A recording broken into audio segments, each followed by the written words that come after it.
दोस्तों, आप सभी का स्वागत है। मैं हूं आपका जीव विज्ञान शिक्षक और आप देख रहे हैं मेरा यूट्यूब चैनल बायोलॉजी एक्स्ट्रा। आज के इस वीडियो में हम बात करने वाले हैं कक्षा 11वीं जीव विज्ञान के ब्लूप्रिंट की।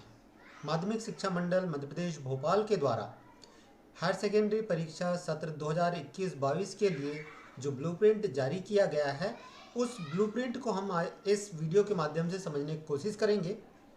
और जैसा कि मैंने आप लोगों को बताया कि यह ब्लूप्रिंट कक्षा 11वीं जीव विज्ञान विषय का है। अगर हम बात करते हैं इस प्रश्न पत्र की कैसा होगा, तो उसको हम समझने की कोशिश करते हैं। देखिए, जो वार्षिक परीक्षा के लिए जो ब्लूप्रिंट जारी किया गया है वह कुल मिलाकर 70 अंक का होगा। कितने अंक का होगा? वो 70 अंक का होगा। इसके साथ ही इसके लिए समय 3 घंटे का रहेगा। अब यहाँ पर प्रश्न पत्र में प्रश्न कैसे आएंगे, तो इसको समझ लें पहले। यहाँ पर देखिए, 1 नंबर के प्रश्न आएंगे, 2 नंबर के, 3 अंक के, 4 अंक के और 5 अंक के प्रश्न आने वाले हैं। अब 1 नंबर, 2 नंबर, 3 नंबर, 4 नंबर और 5 नंबर के प्रश्न आने वाले हैं। तो इसमें नया क्या है? ये तो पिछले बार भी आए हुए थे। अब इसमें नया जो है उस चीज़ को समझने की कोशिश करते हैं। देखिए, अब तक होता ये था कि जो ऑब्जेक्टिव प्रश्न होते थे, 1 नंबर के प्रश्न होते थे, पिछले साल तक 20 प्रश्न आते थे, लेकिन अब यहाँ पर ये बढ़ गए हैं और यहाँ पर बढ़कर कितने हो गए? ये 28 हो गए हैं। ठीक है, ध्यान रखिएगा, कितने हो गए? 28 हो गए हैं। वहीं पर 2 नंबर के जो प्रश्न हैं उनकी स्थिति ठीक वही है। लगभग 3 नंबर के प्रश्न भी उतने कोई ज़्यादा फर्क नहीं पड़ा है और 4 नंबर और 5 नंबर के प्रश्नों के साथ भी कोई उतना ज़्यादा फर्क नहीं पड़ा है। अब चलिए इकाई वार हम जानने की कोशिश करते हैं कि क्या चेंजेस किया गया है, क्या किस प्रकार के प्रश्न इकाई वार आने वाले हैं, उस चीज को हम समझते हैं। देखिए, सबसे पहली चीज आपको ये ध्यान रखना पड़ेगा, जो पहली यूनिट है, पहली यूनिट कहलाती है जीव जगत में विविधता। और जीव जगत में विविधता के लिए कुल मिलाकर आपके इसमें 12 अंक आवंटित किए गए हैं और उन 12 अंकों में से 1 अंक के 5 प्रश्न आएंगे। ठीक है, 1 अंक के कितने प्रश्न आएंगे? 5 प्रश्न आएंगे। और ये 5 प्रश्न आने की वजह से अब आप देख सकते हैं कि वस्तुनिष्ठ प्रश्नों की संख्या कैसी है? 5 प्रश्न आने वाले हैं। ठीक है, 2 अंकों के 2 प्रश्न आएंगे। ठीक है, 2 अंकों के कितने प्रश्न आ जाएंगे? 2 प्रश्न आएंगे। वहीं पर 3 अंकों का 1 प्रश्न आएगा। 4 और 5 अंकों के कोई प्रश्न नहीं आएंगे। और टोटल जो प्रश्नों की संख्या है वो कितनी हो गई? 3 हो गई। ठीक है, तो इसका मतलब क्या हुआ भाई? इसका मतलब ये है कि आपको जो भी तैयारी करनी है, जो भी आप अपनी प्रिपरेशन को अंजाम दे देंगे, वह मुख्य रूप से 1 नंबर, 2 नंबर और 3 नंबर के प्रश्नों के लिए होनी चाहिए। बड़े प्रश्न इससे नहीं आएंगे। अब बड़े प्रश्नों में जैसे मान के चलिए, पहले पूछ लेता था कि स्तनीय वर्ग के लक्षणों को उदाहरण सहित समझाइए, इस तरह के प्रश्न नहीं आएंगे। या सिलोम किसे कहते हैं, सिलोम के आधार पर जंतुओं का वर्गीकरण कीजिए, इस तरह के प्रश्न नहीं आएंगे। हाँ, एक महत्वपूर्ण बात जो आपको ध्यान में रखनी चाहिए कि जो रेड्यूस सिलेबस किया गया है, उस रेड्यूस सिलेबस के अकॉर्डिंग आपको तैयारी करनी है। ठीक है, जीव जगत में विविधता में कुल मिलाकर 4 चैप्टर हैं और उन 4 चैप्टर में पहला और दूसरा जो चैप्टर है वो हटा दिया गया है।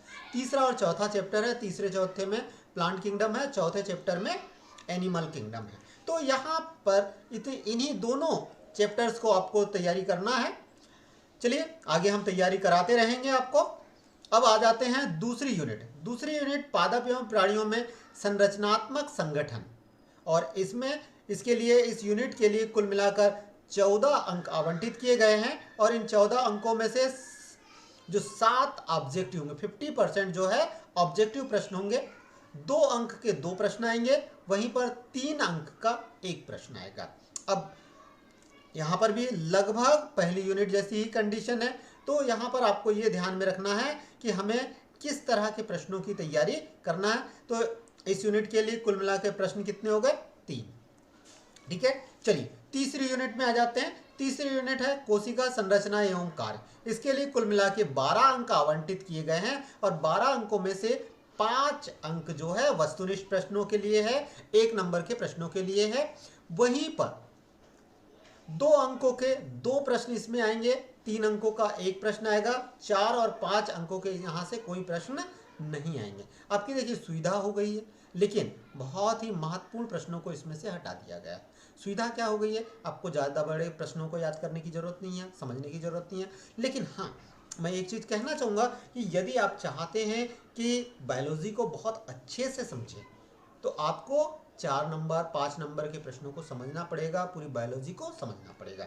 चलिए देखिए, इसके बाद आ जाते हैं फोर्थ यूनिट में है पादप कार्यकी, प्लांट फिजियोलॉजी। और प्लांट फिजियोलॉजी के अंतर्गत कुल मिला के 14 अंक आवंटित किए गए हैं, जिनमें से 4 अंक जो है ऑब्जेक्टिव प्रश्न के रूप में आएंगे। वहीं पर 2 अंक का एक प्रश्न, 3 अंक का एक प्रश्न, 4 अंक के कोई प्रश्न नहीं आएंगे। और 5 अंक की बात करें, 5 अंक की बात करें तो 5 अंक का एक प्रश्न आएंगे। तो कुल मिलाकर ये समझ लीजिए कि 3 प्रश्न यहाँ से आना है। चलिए आगे अब बात करते हैं। इसके बाद हम बात करते हैं 5वीं यूनिट की, है ना। 5वीं यूनिट जो ह्यूमन फिजियोलॉजी के रूप में है। और ह्यूमन फिजियोलॉजी की अगर हम बात करें तो यहाँ पर ये समझना पड़ेगा आपको कि यहाँ पर कितने प्रश्न जो है वो आ रहे हैं। तो इस पर कुल मिलाकर ह्यूमन फिजियोलॉजी पर 5th यूनिट पर 18 अंक आवंटित है, सबसे ज़्यादा अंक, ठीक है, जिनमें से 7 अंक ऑब्जेक्टिव के रूप में, 2 अंकों के एक प्रश्न आएंगे, 3 अंक का एक भी प्रश्न नहीं आएगा।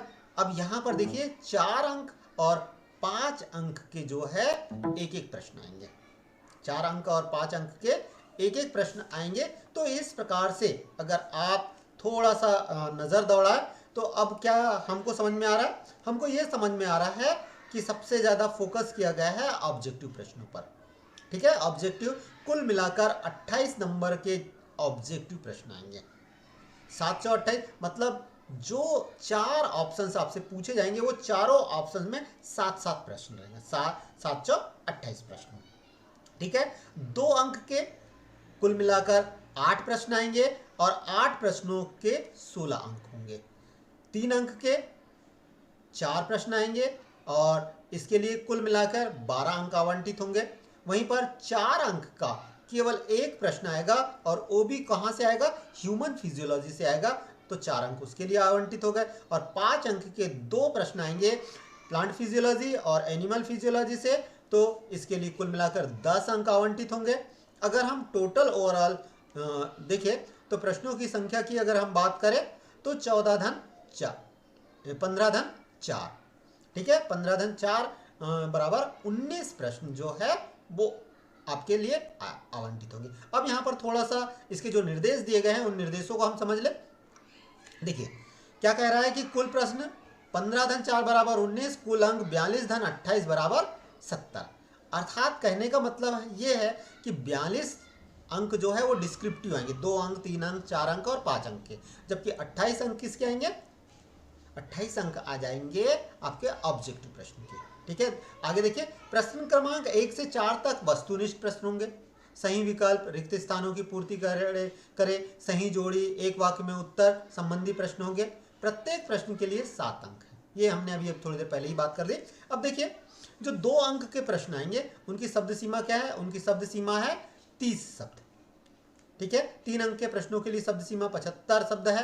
वहीं पर 4 अंक का जो एक प्रश्न आने वाला है उसके लिए शब्द सीमा जो है 120 शब्द है। वहीं पर 5 अंक के प्रश्नों के लिए शब्द सीमा 150 शब्द। तो इन बातों को आपको ध्यान में रखते हुए अपनी तैयारी करना है। देखिए इन्होंने एक और चीज बता दिया है कि 40% वस्तुनिष्ठ प्रश्न जो है वह 40% पाठ्यक्रम पर आधारित होंगे प्रश्न, 20% विश्लेषणात्मक प्रश्न होंगे, ठीक है।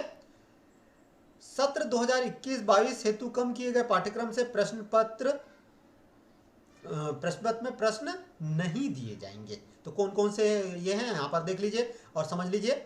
जो पहली यूनिट है, जैसा कि मैंने बताया, पहले 2 चैप्टर इसमें से हटा दिए गए, जीव जगत और जीव जगत का वर्गीकरण।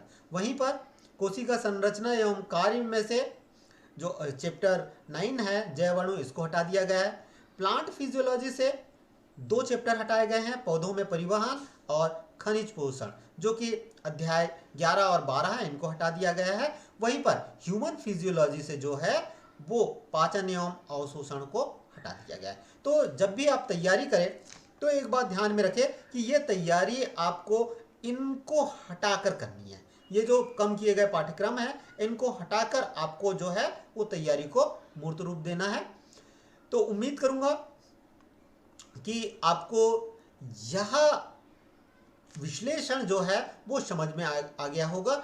और यदि कोई दिक्कत हो तो आप कमेंट्स बॉक्स में कमेंट्स लिखकर जो है अपनी समस्या से मुझे अवगत कराएं, ताकि मैं इसका समाधान कर सकूं, आपको सलाह दे सकूं। चलिए फिर मिलते हैं एक नए वीडियो के साथ, एक नए टॉपिक के साथ। तब तक के लिए नमस्कार।